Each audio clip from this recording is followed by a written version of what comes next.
Evolving Humans is 2 years old this month, and our mission is to add more value for you, the listener. This episode is channeled material brought through in response to questions in real time. If you feel this adds value to your life, please let me know. It's easy to do. You can leave me a text message by scrolling down to the show notes page and clicking on the link at the top of the page. And now, some of the topics in this episode are how our senses are a bridge between the physical and spiritual world, Wayshowers, the divine feminine, co-creation with the universe, and soul integration.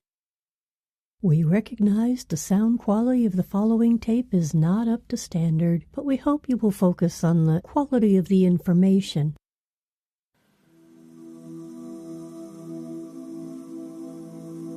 Welcome to Evolving Humans, the podcast for awakening souls. I'm your host, Julia Marie. Settle in and get ready for another spirited conversation.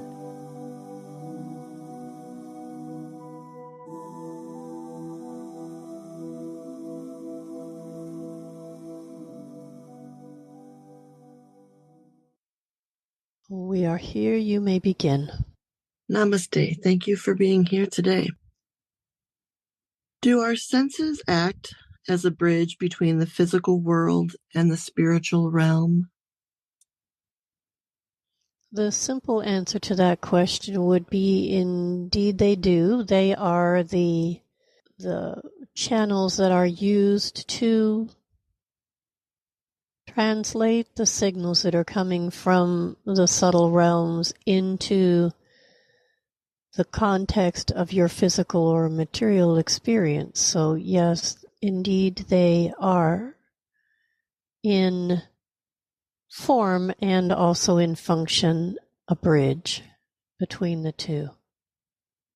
And the more one pays attention to the information that your physical senses are processing, the greater the connection to all of the knowledge that is being transmitted to you on a constant basis. We stream data continuously, almost in a looping pattern, in order to hopefully pierce the strong connection that is created with the limiting belief patterns stored in the human mind. So when we are attempting to transmit a message, we stream it on a loop and attempt with the various sensing systems of the recipient to determine which channel is going to be the most successful at receiving the message. So the short answer to your inquiry is yes, they are. Thank you. Can you explain the Wayshower and expand on their roles in the multi-dimensional universe? A Wayshower is one who has, in most cases, traveled this path before, but perhaps has forgotten that they know the way. So there is some cosmic humor in that. However, the point of the Wayshower is simply to hold up the light and indicate here is a path you may want to consider. They are not necessarily striving to lead someone along the trajectory that they have chosen for themselves. They rather want to indicate to the general collective that this may be a path they might want to consider for themselves. It is about holding up the light to illuminate a potential choice. so to speak. Do you understand? Yes, thank you. Do you have any words you'd like to say about the importance of the divine feminine energy, specifically in this time? At its very core, the field in which anything that is created exists would be the energy of the divine feminine. The creative spark itself is the masculine aspect, but the void, the field of limitless potential, that is feminine. And so we would say that the time has come, especially in this quadrant of creation, the time has come to re-engage with the field of limitless potential in a way that allows creation to come more in alignment with its own true nature, and that is that it enters into a dance, a give and a take, and a balance, and an ebb and a flow, with a more natural rhythm than currently exists here in this space.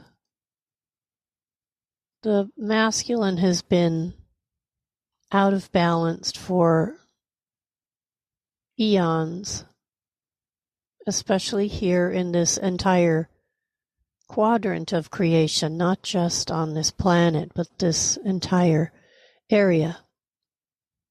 Hence the preponderance or the increased frequency of war and conflict and possessiveness and power over, rather than in cooperation with all of those energies. Without the feminine, divine feminine component, are unbalanced masculine, and that's what is being experienced here at this time. So the question about the divine feminine and its importance is a timely one, for without the reawakening of an understanding as to what the role of the divine feminine plays in the creative process itself, there will be no resolution to this imbalance. The bottom line is, it is the field into which the seeds are sown. Without it, there is no creation.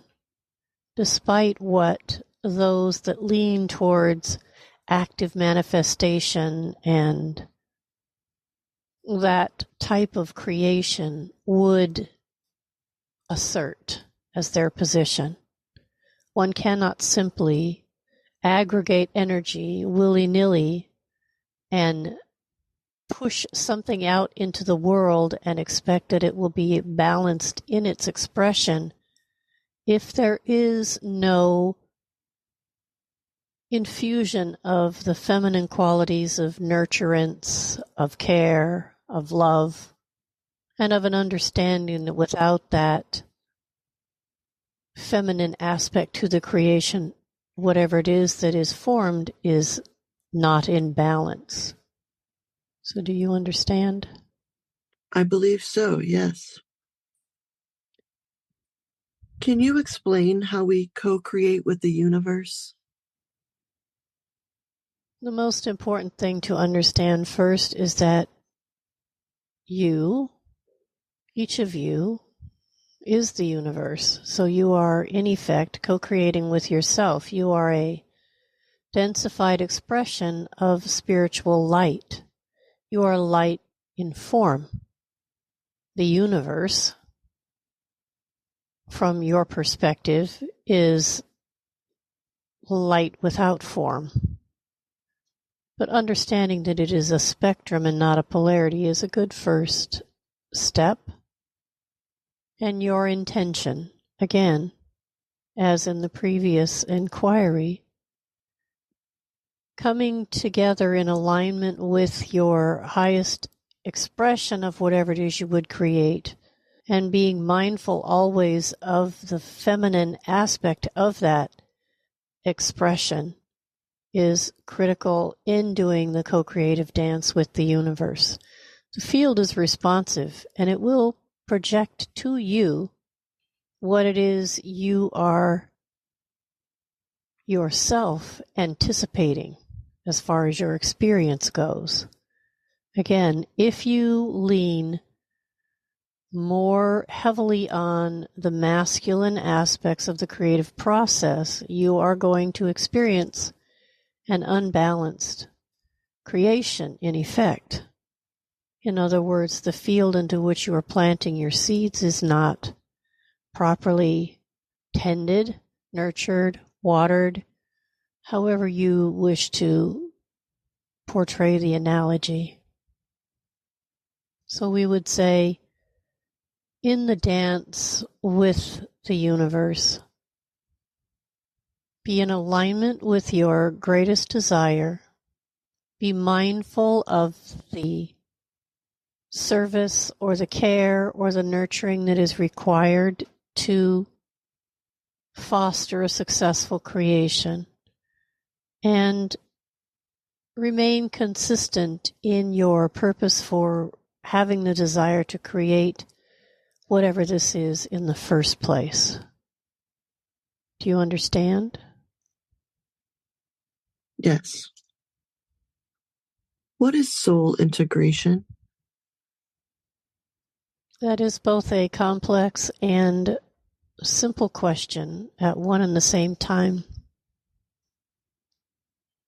From the perspective of your human self,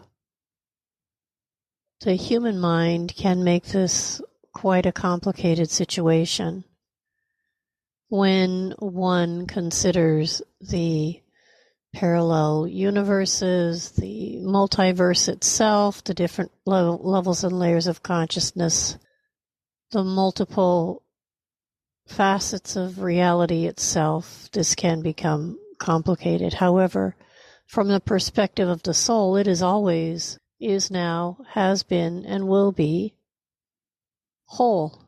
And therefore there is no such thing as reintegration, for there was never any separation from the perspective of the soul itself.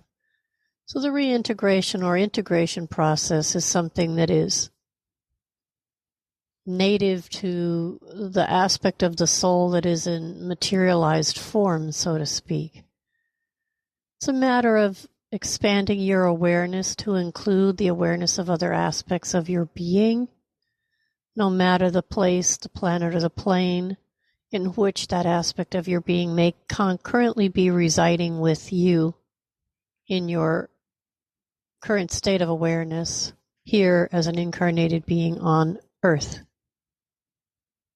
So it is a remembering or a reconstituting. It is almost as if you are pouring water into a packet of dehydrated food and it comes to life suddenly. The water being consciousness, the water representing awareness. So you're simply in the process now of pouring water onto aspects of yourself of which you are not, at this point in time, aware. So are you reconstituting something? No, it is more a matter of, yes, integrating at a consciousness level here in the material realm to the best of your considerably limited abilities, the reality of who you are as a soul, through expanding your awareness of same. Do you understand? So when you speak about the rehydration in the liquid, would you say that fractals of our souls are what consciousness is awakening, pulling together and awakening to show how they're interwoven? We can apply that model if you prefer. Yeah, it's the water itself is representational of your conscious awareness of the vastness of your own being. So the consciousness is the water rehydrates the dehydrated food and makes it come alive again, in the same way that your awareness would expand to include these other aspects of your being, thus giving them greater life at your current level of awareness than they had prior to you becoming aware of them. I see. Thank you. Well, that's our time for today. Thank you for tuning in. If this episode resonated with you, please take a moment to share it with someone else who may enjoy it. And take a moment to click the link at the top of the show notes page to leave us a text message. Go ahead, do it now. Your feedback is important to us. Until next time, remember to live inside out.